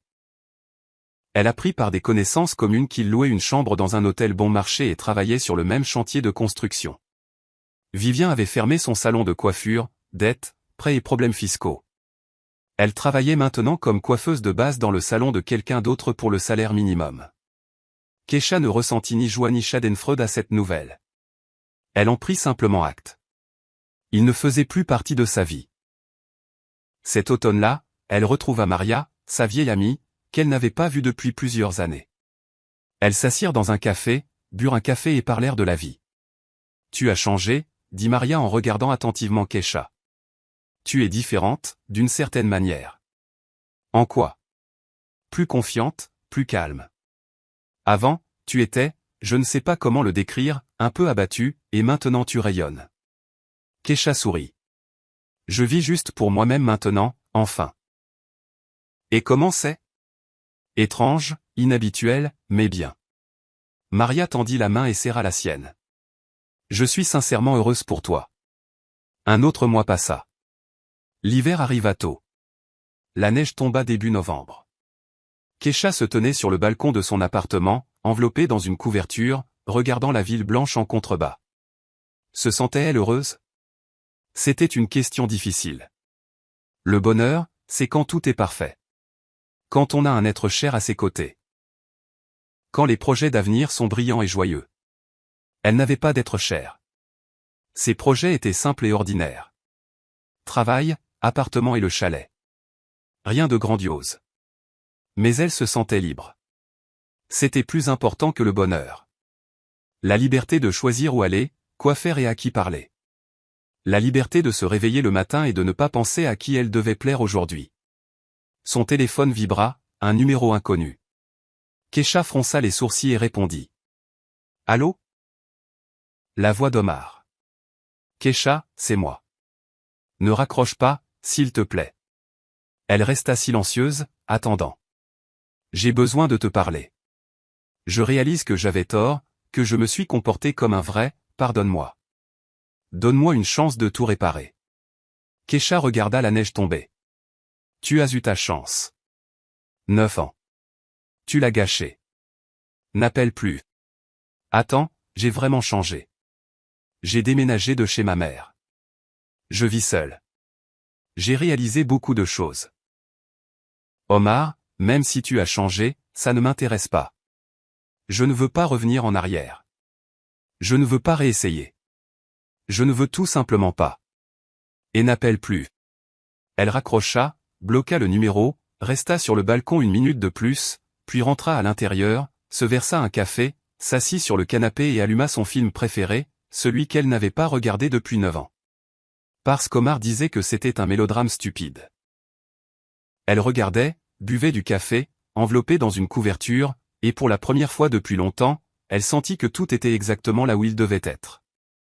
6 mois après le divorce, en février, l'anniversaire du décès de grand-mère Lydia, Keisha se rendit au cimetière, apporta des fleurs, se tint près de la tombe et regarda la photographie. Grand-mère souriait sur la photo avec son sourire calme et sage. « Merci, grand-mère » murmura Keisha. « Tu avais raison. Raison sur tout. » Le vent agita les branches des arbres, faisant tomber la neige sur le sol. Calme, paisible. Keisha resta un instant de plus, puis se retourna et se dirigea vers la sortie. La vie continuait, sa vie, et c'était ce qui comptait le plus. Ce soir-là, elle était assise dans son appartement à travailler sur un nouveau projet. Le café était sur le bureau. Un carnet de croquis était à proximité. Une musique douce jouait. La pluie frappait à la fenêtre. Mars était imprévisible. Neige un instant, puis le suivant. Keisha se pencha en arrière dans sa chaise, s'étira et regarda l'horloge. 21h30, la journée de travail était terminée. Elle ferma son ordinateur portable, se versa un autre café, se dirigea vers la fenêtre et regarda la ville. Des lumières aux fenêtres, des voitures sur les routes, des gens se dépêchant pour leurs affaires. Quelque part là-bas, dans cette ville, vivait Omar. Ailleurs, sa mère vivait. Ils construisaient leur vie, résolvaient leurs problèmes sans elle, et elle sans eux. C'était juste. Keisha se souvint des mots de la lettre de sa grand-mère. Ce n'est pas seulement de l'immobilier, Keisha? C'est ta liberté. Il y a un mois, elle n'avait pas entièrement compris ces mots. Elle pensait que la liberté signifiait l'argent, les appartements, la capacité de partir. Maintenant, elle comprenait. La liberté, c'est le droit de choisir. Non pas parce que l'on a peur d'être sans abri, non pas à cause de la pression extérieure, mais simplement parce que l'on veut quelque chose ou non. Son téléphone vibra à nouveau, un autre numéro inconnu. Keisha regarda l'écran et soupira. Omar n'avait pas abandonné. Elle répondit à l'appel. Keisha, c'est moi. S'il te plaît, rencontrons-nous. Parlons comme des adultes. Nous n'avons rien à nous dire. Comment peux-tu dire ça? Nous avons 9 ans derrière nous. Nous les avions. Maintenant, nous ne les avons plus. Tu me manques. Keisha ricana. Je ne te manque pas. Ce qui te manque, c'est ce que je pouvais t'apporter. Les appartements, l'argent, la vie facile. Je ne crois pas que tu aies changé. Les gens ne changent pas si vite. J'ai vraiment changé. Peut-être, mais je m'en fiche. Je ne veux pas vérifier. N'appelle plus, Omar. Je suis sérieuse. La prochaine fois, j'irai voir mon avocate et je demanderai une ordonnance restrictive. Laisse-moi tranquille. Elle raccrocha et bloqua le numéro. C'était la dernière fois. Elle ne lui donnerait pas une autre chance d'appeler. Keisha finit son café, attrapa son sac, mit sa veste et décida de faire une promenade malgré la pluie. Elle avait besoin d'air frais et de mouvement. Elle sortit dans la rue, marchant le long des trottoirs mouillés. La pluie tapait sur sa capuche, et les lampadaires se reflétaient dans les flaques d'eau. La ville vivait sa vie nocturne.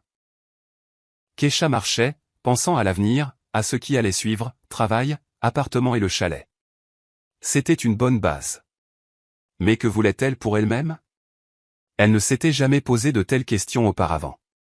Elle vivait la vie comme elle venait, comme les circonstances le dictaient. Maintenant, elle pouvait se permettre de penser à ses désirs. Que voulait-elle? Voyager. Elle avait longtemps rêvé de voir l'océan, les montagnes et les vieilles villes d'Europe. Maintenant, elle pouvait économiser et partir. Personne ne lui interdirait ni ne dirait que c'était un gaspillage d'argent. Apprendre. Elle voulait suivre des cours de peinture et de photographie. Maintenant, elle pouvait s'inscrire et assister aux cours. Elle avait le temps. Elle avait l'argent. Vivre. Juste vivre sans se soucier des opinions et des attentes des autres. Keisha s'arrêta près d'un petit parc et s'assit sur un banc sous l'auvent. Elle sortit son téléphone, ouvrit ses notes et commença à écrire une liste de souhaits. L'océan, les cours de peinture, un nouveau projet au travail, des rénovations au chalet, peut-être prendre un chat. La liste s'allongeait, et à chaque ligne, elle se sentait plus chaleureuse à l'intérieur. C'était sa vie, ses choix, son avenir. Elle se leva et se dirigea vers chez elle. La pluie avait cessé. La lune émergea de derrière les nuages. La ville brillait sous la lumière argentée. Magnifique. À la maison, Keisha prit une douche et se coucha, s'endormant avec la pensée que demain serait un nouveau jour, une journée de travail normale, et que c'était suffisant. Le matin commença avec du soleil, une rareté pour Mars. Keisha se leva, prépara du café, s'assit à table avec son ordinateur portable, vérifia ses emails, répondit aux clients et commença un nouveau projet. À l'heure du déjeuner, Maria appela et l'invita au cinéma le week-end. Kesha accepta. Elle n'était pas allée au cinéma juste pour le plaisir depuis longtemps. Le soir, elle prépara le dîner et regarda une série télévisée. Elle se coucha tôt, une journée normale, sa journée. 2 autres mois passèrent. Mais, temps chaud. Les arbres verdirent. Kesha se rendit au chalet, y passa le week-end, travailla dans la cour et planta des fleurs qu'elle avait achetées au marché. Les voisins la saluèrent et lui demandèrent comment elle allait. L'un des voisins, un homme d'une 40aine d'années, lui proposa de l'aider à réparer la clôture. Kesha accepta. Ils travaillèrent ensemble pendant plusieurs heures, puis burent du thé sur le porche et parlèrent de la vie. Il s'appelait Igor. C'était un programmeur qui venait au chalet pour échapper à la ville. Divorcé, sans enfant. Kesha ne lui raconta pas toute son histoire en détail, dit simplement qu'elle était aussi récemment divorcée et vivait seule. Igor hocha la tête avec compréhension. Parfois, il vaut mieux être seul qu'avec la mauvaise personne. Exactement. Ils échangèrent leurs numéros et convinrent de s'appeler s'ils avaient besoin d'aide dans la cour. Kesha retourna en ville le dimanche soir, fatiguée mais contente. Le terrain du chalet reprenait vie. La cour était verte. Bientôt, les pommiers fleuriraient.